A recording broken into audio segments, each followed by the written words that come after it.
Hello, and welcome back to Fluency King. In this week's lesson, we're going to cover some vocabulary that you could hear in a work environment.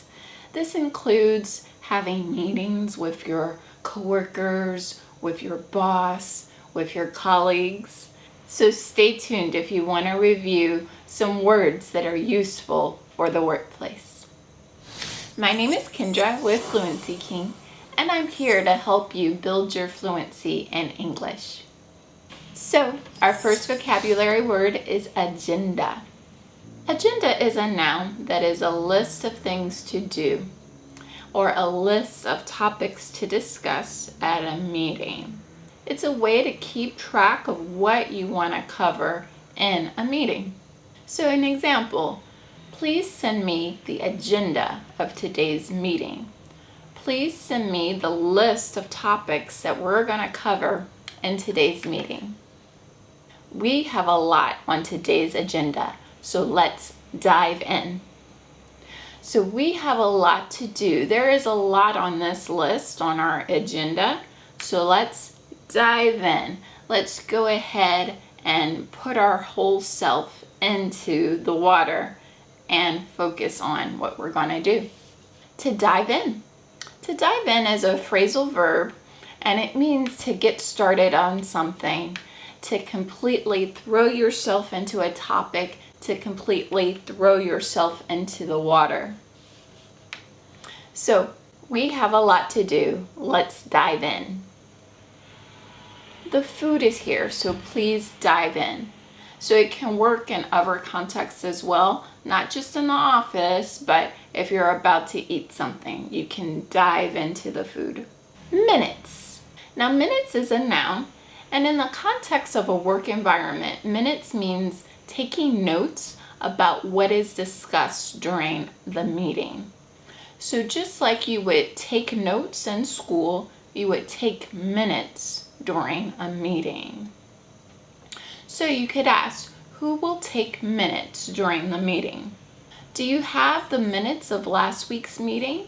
Now you would ask this in order to see what was discussed at the last meeting. So in case you forgot something, you have a record of what you discussed. You wrote down who was going to do what at last week's meeting. To kick off is another phrasal verb, and it means to start an event or to begin something. Naturally, kick is with your foot to kick a ball. And many sports games start with a kickoff. You have football, soccer, American football that all begin with a kickoff. So you can say, let's kick off our meeting with introductions. He kicked off the meeting with an inspirational quote.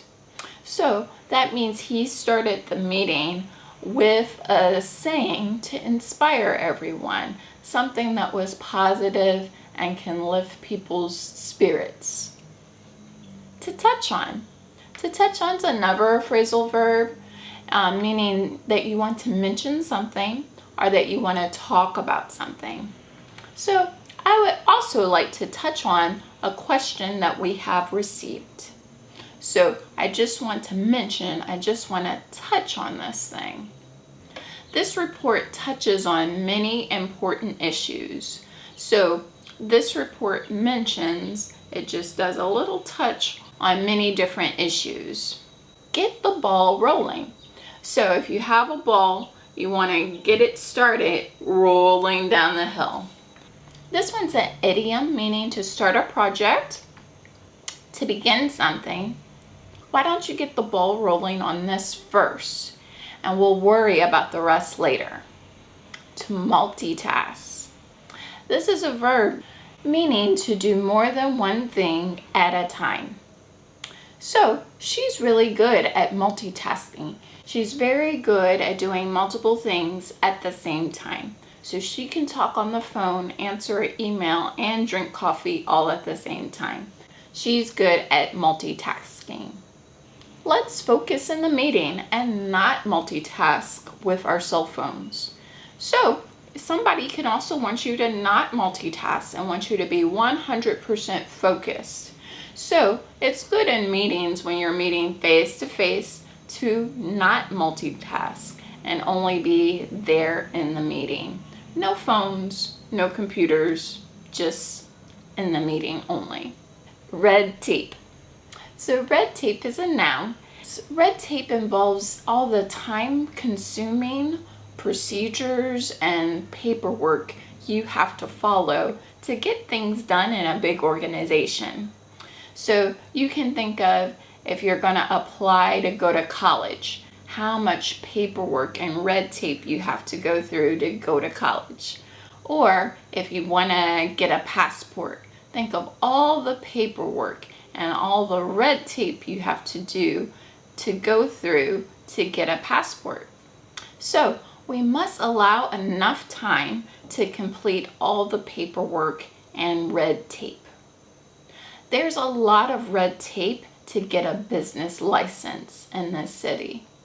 So if you want to get a driver's license, a business license, anything you need to do with your city, there's a lot of paperwork, there's a lot of time-consuming red tape you have to go through. So in the red is a completely different idiom than red tape. In the red means that you're at a loss in your business. Your business did not make a profit over a given amount of time. So it may not have made a profit over the week, it may not have made a profit over the month, or it may not have made a profit over the year. Many businesses operate in the red until the Christmas season, meaning all year long they're in the red, they're in the red, they're in the red, and then all of a sudden people start spending more at Christmas, and after that they become profitable. So being in the red is not a good thing. We don't want to be in the red. Instead, we want to be in the black. So in the black is an idiom, meaning to make a profit in business. Every holiday season, our business goes in the black. Every holiday season, our business makes a profit. We become successful. We make money. Our goal is to be in the black every quarter this year. So that means 4 times a year, we want to make sure that we're in the black every quarter. We might be in the red one week, but at the end of the quarter, we want to be in the black. Ballpark. So ballpark can be used as a noun or a verb. So it just means to estimate something, to guess at the price or the amount of something. So what's a good ballpark figure of our profit last month? What's a good estimate of how big our profit was last month? Or as a verb, you can say, I ballpark that this repair should cost about $2,000. I will send a more detailed quote later. I'll send a more detailed price explaining all the costs later.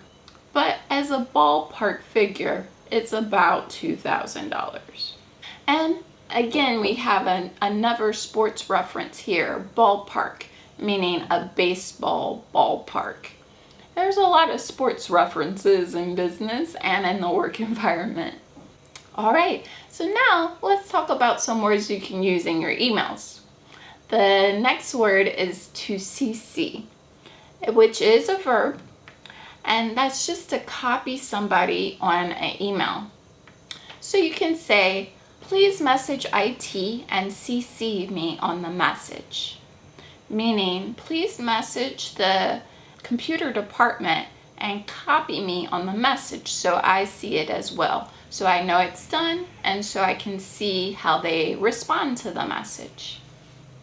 You can also say, I will email the supplier and CC you so you can hear what they have to say about the delay. So I'll CC you, I'll copy you so you can see what they have to say about the delay in the supplies. You also have ASAP, which is an acronym, meaning that you're going to be using the first letter of each word as soon as possible and just say the letters only, ASAP. instead as an acronym. So you would use this to say, please reply ASAP. Please reply as soon as possible. You can also say, I need your approval ASAP. I need your approval right away. And you want to use this sparingly. You don't want to use this on every message. You want to use it when things are truly urgent, when things are truly an emergency, and they need attention immediately. FYI. And this is another acronym that is often used in emails, and it just means for your information. So you would just use the letters FYI. And for example, you can use it in sentences like, there are donuts in the break room, FYI. Just for your information, if you want donuts, they're in the break room. FYI, there's a computer training course this Wednesday. Just for your information, you don't have to go, but if you want to go, you can go to this computer training. So FYI, please remember to like the video, leave us a comment, and hit that red subscribe button so you can get more English lessons like this every week. And please check out fluencyking.com for even more great material on how to become fluent in English. We have our free ebook and course on how to become fluent that will really help you study better and learn more strategies on how to become fluent. And we have our full Master English course as well that trains you on improving your writing, speaking, listening, and vocabulary so you can finally master English. The links for those are in the description box below, so be sure to check them out. As always, thank you so much for watching and happy practicing. Until next time, bye!